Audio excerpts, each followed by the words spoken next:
Hello, my name is Dr. Natalie Candela. I'm a hypnotherapist and a transformation coach, and on my channel I talk about hypnosis, transformation, and spiritual awakening.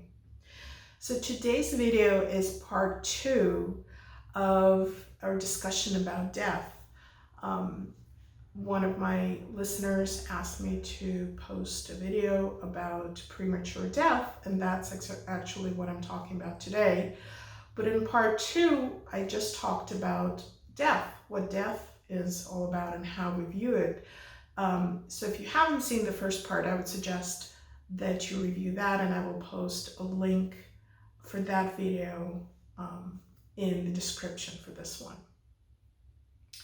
So premature death would be death, of someone who is perhaps we consider young, too young to die, an accidental death, a suicide, a child dying, any of those things that are any death that is not of an old age, of somebody that we would consider kind of who has lived a long enough life. Now, our life expectancy changes.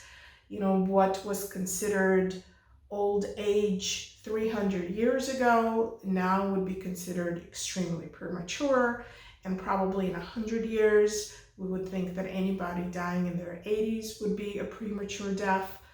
But for now, it's perhaps anybody who dies, before what we consider currently to be an old age.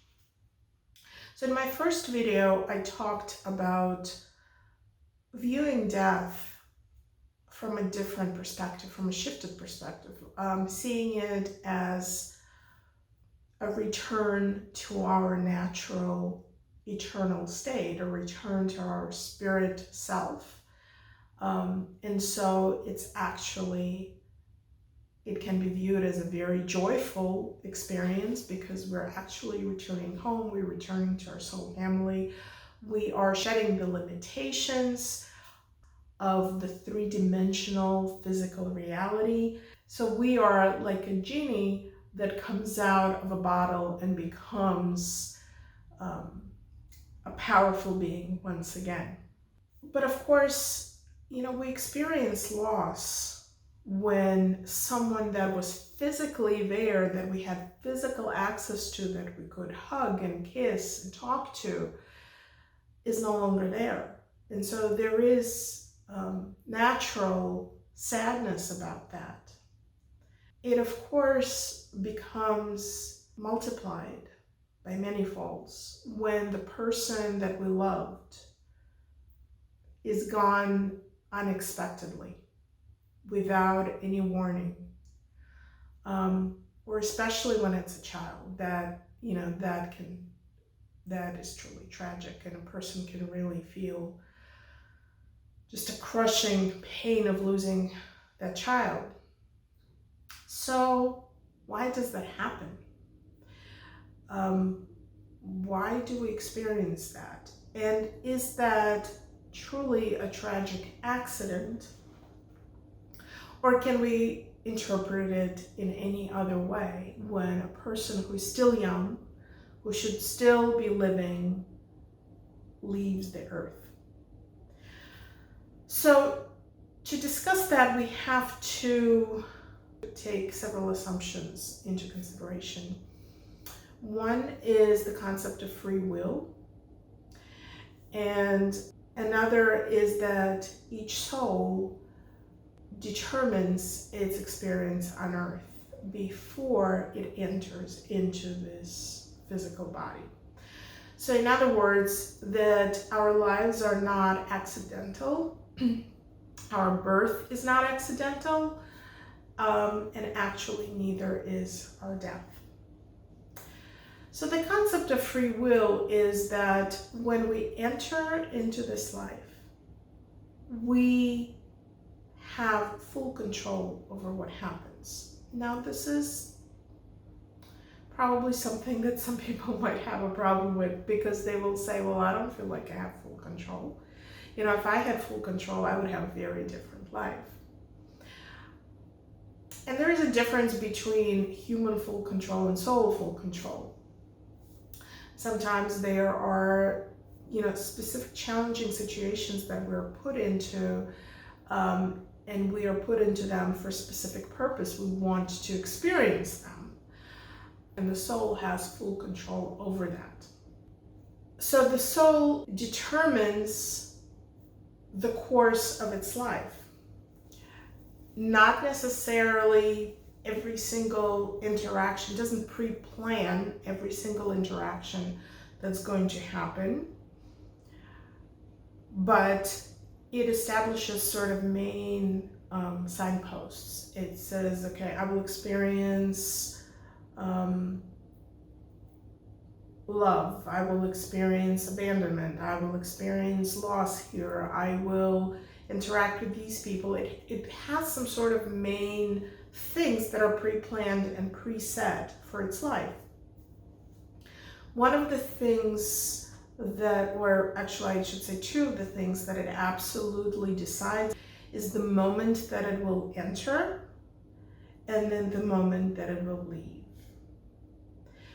Now, the moment that it will enter, those of you who practice astrology or use astrological information, that is a very critical moment, because our astrological chart, the chart of our life, is kind of determined by our moment of birth, because it gives us a blueprint for our life. So the moment of birth is absolutely determined by the soul. And it chooses when it will come in, because it chooses what blueprint it wants to have for its experience. As far as death, souls often have several potential exit points. So this is where free will comes in. So it will have a plan. Let's say it will say, okay, I'm going to experience, let's say, challenge A in my life. If I go through this challenge and I'm able to overcome it, and I'm able to find, a path to move forward, and I'm able to gain the insight that I need, then that's good, and I will go that way. However, if I go through challenge A and I find myself being lost, like I can't find my way out of it, like I really get stuck in it, then I don't want to continue that way, because that will not be helpful to me. Not that I will be distressed, I will be sad, no, that's not how a soul looks at it. It just says that will not be beneficial for me anymore, because I will not gain anything from that experience. So if I find myself lost in the weeds and can't get out, then I will have exit door here. So it's a potential exit door. What the exit door means? Death. There will be a potential exit for me, and I will go home. So where the free will comes in is that soul then enters the body, it lives its life, and it faces challenge A as it planned. And that's where the free will comes in, because it will choose how it wants to experience it. Now, of course, part of that free will is the personality that's incorporated. It's the human part of us. And so the person goes through this. There may be help available that's pre-planned as well. Let's say family gets involved, friends get involved, a stranger walks by, whatever happens, there are certain factors that play within the situation. And let's say the person finds a way to get out of it with insight, with skills gained, and able to move forward. That potential exit door, that potential for death, goes away. Okay, we don't need that exit door anymore. But let's say the potential was that let's say the person is addicted, so the potential exit door was an overdose. So the overdose is possible. It would be scheduled for a specific night, and then a stranger walks in and disrupts whatever the situation. And so that exit door goes away. That's just one example of how potential exits exist. Now, some souls come in and they have a number of potential exits planned. They say it's almost like it's like an algorithm. If this happens, then I go to the next point. If this happens, I go to the exit door. If it doesn't happen, I continue to the next point. If this happens, I go to the exit. If it doesn't happen, I go to the next point. So especially for people that may have extreme challenges in their life, they may plan a number of exits, potential exits. I'm not saying they have to. Please don't think that if you have a challenging life that you have death waiting around every corner. No, not at all. It really depends on what the soul intends to experience, and it's really personal to every soul. So the exit points are pre-planned, but they don't have to turn into actual exits. They are just potentials. And so you may have experienced it in your own life, or maybe you know someone who had either a near-death experience or some sort of accident that really brought them close to death, but they really escaped it. There are stories of people that, let's say, were supposed to get on a flight that crashed and resulted in deaths of all the passengers or many passengers, and the person, changed their ticket the night before to a different flight. Or they stayed behind in the airport and they didn't get on that flight. That is a pre-planned potential exit. Now, why that is, again, it's very personal to every soul. It may also be that actually it's not an exit door. It really, the person is not supposed to be there, so they are shifted in a different direction. So it's not their exit, it's not even a potential exit for them, like they don't belong there. So they get removed from the situation where they can exit. What that means is that exits are not accidental. They don't just accidentally happen to us, as tragic as they may seem, especially when something happens. The person is in a car accident or something, horrible, where they're horribly hurt and then they pass. All of those things that we consider accidents, that we consider tragic, they are not accidental to the soul that experiences them, because there is free will. So what free will means is that nobody can take a life experience away from a soul if it doesn't choose to leave. Nobody can impose their will on a soul. The soul is in charge of its experience. Now, it may seem to us like that happens. It may seem to us like it happens on a human level, but on a soul level, it does not. If a soul chooses to live, to stay in the body, it will stay in the body for as long as the body physically can contain it. I'm not saying that a soul can choose to live in a body for 300 years, and at this point it can only maybe carry it for about 100 years. That won't happen. The body will give out at some point. But if the body is capable of holding it, carrying it, and the soul needs to stay in a human experience, nothing will happen. Like, it will almost step on a flight that's about to crash and the person will change the ticket. Or it will almost get into an accident and the person will get into a different car. Deaths are not accidental. They may seem accidental to us humans, but they're not accidental to souls. And so if we see it as that, then I hope that it will begin to remove that sting of tragedy from any point when a person leaves and it seems premature, meaning they leave at a time where they really shouldn't have left. Now, any accident, again, like a car accident or anything like that, those are exit points for a soul. They are pre-planned, and they're pre-planned for a reason. The reasons may be very different. The reason may be it may be done for the benefit of the soul, like it's done with what it needs to do, and it's ready to leave. It's as simple as that.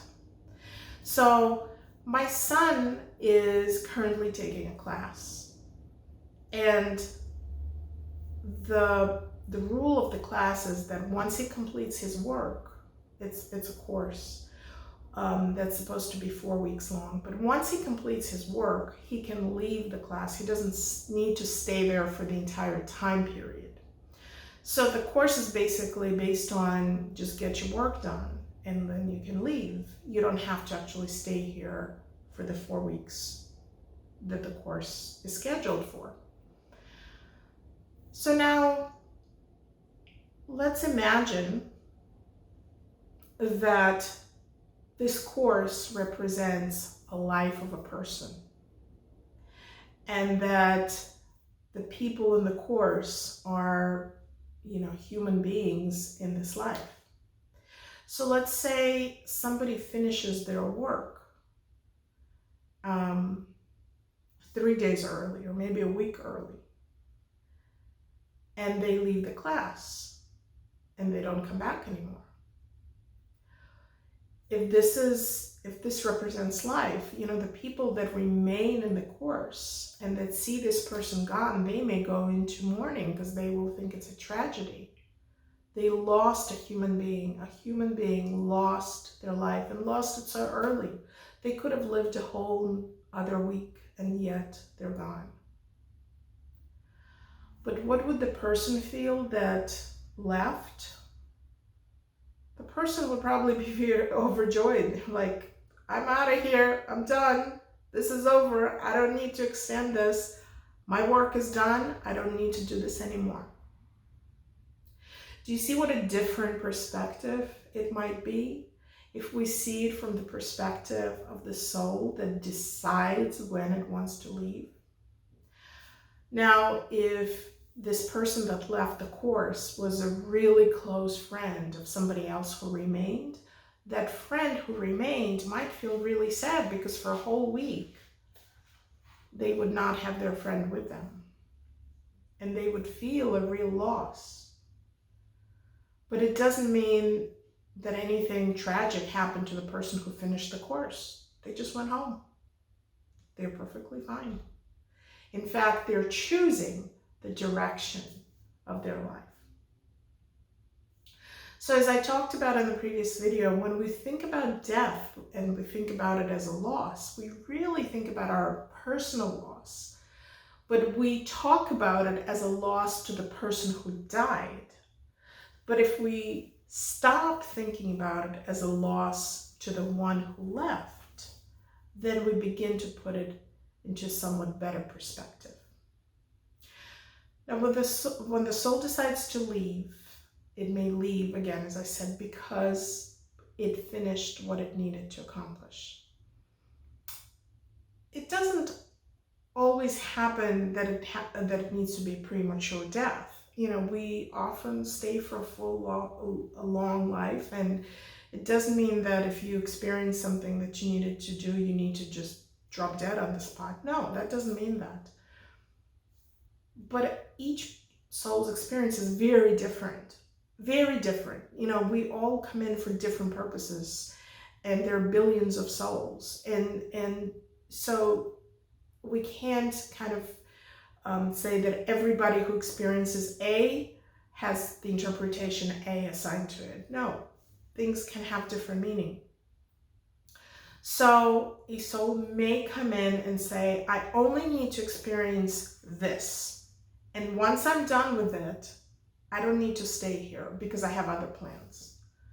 So they will come in, they will experience this, and they'll be done, and they'll have an exit point, and they will leave. Now, of course, when they leave and they have, let's say they leave behind friends or they leave behind family that loves them, it leaves a very tragic imprint on those that are left behind. So why would a soul do that to those that it loves? Why would we hurt someone just because we're done with our project, we're done with our course, and we don't need to be here? Well, this is another reason actually why a soul may have an exit point that is premature.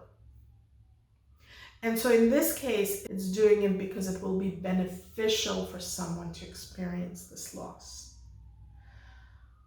Why would it be beneficial? It's not because this soul decided it. It's not because, well, I'm going to leave and I think you should experience losing someone. Nobody, remember the free will, nobody can impose an experience on somebody else. But let's say there's another soul in their soul family that says, I need to experience my resilience. I need to experience what it feels like when I go through a soul-crushing challenge and I know how to get off my knees and keep moving. I need to have that experience. So then this soul says, well, I may be able to help you because I'm going in for a task that I only need, this time to complete. And once I'm done with it, I'm out of here. How about we pair up? And when I leave, that will give you such a tragic experience that you'll be able to see if you can get off your knees and move forward. And so they say, deal, let's go together and do this. And they are excited. Now, on a human level, we may think, are you too crazy? You're gonna die and you're gonna experience death. Are you crazy? This is like, who would ever want this? But we have to be able to step back and say, okay, we're looking at it from a human perspective, and a soul has a different view of things. It is eternal, it doesn't die. So to it, it's a profound experience from which it gains something. It can't die, so it's not tragic to it at all. So they go into life together, they're born together. Of course, they have no recollection that they ever made that agreement. They have no even sense that a tragedy is approaching. But yet, this one person accomplishes whatever they need to accomplish, and then they die, let's say in an accident, and their family then goes through this tremendous, challenging, sad time. And let's say it's the mother who needs to really learn to just go through this tragedy and then move forward in life. And so she then has that opportunity to practice that. And so from a human perspective, what we see is just an overwhelming tragedy, and we feel sorry for her, and we feel sorry for the person who died prematurely. But from a soul perspective, to the person who died, it's just a, hey, I was done. I'm done with school. I'm leaving. Bye. See you later. So no tragedy there. And for the mother who is left behind, it's a gift. Because with his death, he gave her the experience that she wished to have. Not she as a human mother, but her soul. So this is then a very different view on what happens and the meaning behind it. What about children when they leave? All of those very sad events, we suffer from them and we feel crushed by them. A child is so innocent that any kind of pain that is caused to them hurts us. And that, that is very natural. That is very natural for us to experience, those that are observing and those that are left behind. So I'd like to offer you a view from a soul perspective. Often souls come in not only because they need or they want to experience something, but as a gift, as a support to their soul family member, to somebody who they love.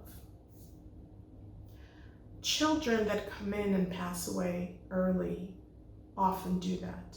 They are not coming in for themselves. They are coming in for their family members, soul family members, and then human family members. They come in because their family member needs to experience something, and they come in to provide that experience, especially those that die in infancy. Perhaps it's the experience of, like in that first case, where they just provide an opportunity, maybe for a mother and a father, to feel that inner power that they didn't know they had before, to really develop that inner strength. That's the gift that they give to their parents. Sometimes they come in to help the parents connect with each other on a more powerful level. Because when a tragedy like that occurs, it strips you of all superficial things. Perhaps material things don't matter anymore. What clothes you wear doesn't matter anymore. It really pushes you to connect with inner strength, inner love, with the things that are so profound. And for some people, that may be the experience that they need. And so that soul comes in and says, I'm only going to come in. How long do you need me there? And they say, okay, well, half a year would be good. I'm going to be there for half a year, and then I'm exiting, and I'm doing it for you. So often what we call a tragic premature death, it occurs for the benefit, as a gift to the family that experiences. Of course, I understand that we don't ever look at it as a gift. We don't ever look at it as a blessing, something positive. We'll look at it as something terrible and negative. But if we see it from a soul perspective, then it really becomes a gift that is given to the people that are experiencing it. And so then the challenge and the invitation for us is to begin to search for, what is the gift that was given? What did this experience allow me to look for, to find within myself, to become aware of, that I didn't know was there before? And if you really find it, then the gift is complete, the experience is complete, because both sides accomplished what your souls wanted to accomplish. Sometimes a premature death may occur due to disease, and so then there is a little bit of a preparation time, or at least a time for family to say goodbyes. And sometimes that is a blessing, and sometimes, that prolonged time of letting go is even more difficult. And there is no right or wrong way to do it. All of it is challenging, for sure. And a soul may sometimes come in to go through a challenging disease, for example, or condition. Again, it may do it for two reasons. It may do it for itself, because any kind of challenge allows it to experience more perseverance, strength, courage, all of those powerful abilities. But it may also do it to give perhaps the people that are around the person who is sick an opportunity to practice certain skills. So for example, someone may come in and get ill, or come in and have a condition from the very beginning, from birth. And that will allow the parents to practice caretaking, to practice opening their heart to practice giving of themselves and kind of setting their own needs aside and focusing on somebody else. So in this case, we may feel sorry for the person, for the child perhaps who is sick and who is dying, but actually what is happening is that child is giving a gift of skill development. It's like a course in skill development to the ones that are caring for this child, to the parents. And so when enough of that is accumulated, the child can leave, because you know what? That soul has its own plans, and it's going to come back in a different body. It came in just maybe for 5-10 years to allow the parents to develop whatever skills they needed to develop, and then it doesn't have to be there anymore, and it doesn't have to be in a sick body. It can come back in a perhaps in a healthy body. And guess what? It may even come back within the same family as another child. But in the meantime, it gave this gift to its parents, and now it can move on and do other things. So if the death occurs, while we see it as tragic, for the soul it's a liberation, because it now can shed the limitations of the body, and it can also move on to other things. And certainly that death will not occur without the permission of the soul, because of the free will that nobody can interfere with. So death will occur when the soul is ready and when the purpose was accomplished, whatever the purpose was, whether it was for its own benefit or for the benefit of those around it. So in the first video, I mentioned that I experienced a premature death in my own family and that I would share it. So I lost my husband when I was 44 years old and he was 40. And he died of a heart condition that was undiagnosed, so was completely unexpected, and obviously very premature. And it was a very sad period in my life, and of course very unexpected and very profoundly tragic.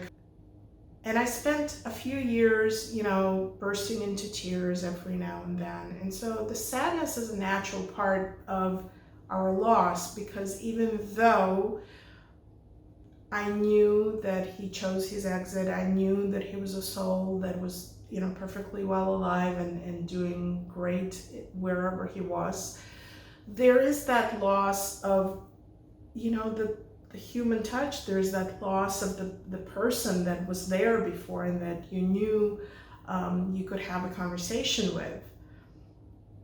That was your partner, that was, somebody next to you, and that is no longer there. So there's definitely that loss. And so feeling sadness and feeling that emptiness is a normal part of that experience. But the more you become comfortable with the fact that it is the physical body that's dead, it's not the essence of the person, it's not the being that lived in that body, it's not the memories of that being, that being is very much alive, because soul is, it can't not be, it is, it's eternal. Then you begin to let go of the sadness and let go of that tragic emptiness that you experienced before. And I have experienced moments where I really felt his presence. I knew that he was around me. I know that he's around me, and he will be around me for the rest of my life, because, as I said in my first video, that's what happens. The souls that you're connected with, part of them will always stay with you for as long as you're here, and they're not going to leave you. And so the only thing that's missing is that physical 3D ability to connect with the soul. But other than that, I know he's perfectly alive. He's doing his things that he needs to do. And we're able to communicate. I'm not always consciously aware of that, but I know that we do communicate. And so with that, I was able to let go of the sadness of it and really move on, because there is actually nothing truly tragic about it. That was his exit door. That was his time to leave. It was his decision. Whatever the reason, whatever the vehicle for his exit was, that was his heart condition. But that was just the vehicle for the exit. But the choice to leave at that point was his. I have ideas about why he left, what was happening in his life that he felt, if it's not aligned and I can't fix it, then I would rather leave. And I have ideas about what that is. But those are just kind of my guesses. But I know that it was his choice. And if it was his choice, then obviously it was something that worked best for him. And it was also a gift to me, because it forced me to develop certain things within me, like standing on my own 2 feet, being independent, taking charge of my life. So those are all gifts that he gave to me by going through that exit door at that point. And I am grateful to him for giving me that gift. So I hope this gives you a greater perspective on what it means to experience a premature death of someone that you love or care about. If you have experienced it, my heart goes out to you. I know how difficult it can be, and I know how painful it can be. But I also really invite you to think about it in terms of perhaps not a tragedy, but an opportunity, a celebration of a return home, and a celebration of the opportunities, the gifts that experience also gave to you in your own personal development. So I really welcome your comments, your thoughts, or sharing your experiences if you wish to in the comments below. I invite you to subscribe to my channel and also click on the bell so you can be notified of any of my future postings. And for now, thank you very much for being here with me. I really appreciate you listening.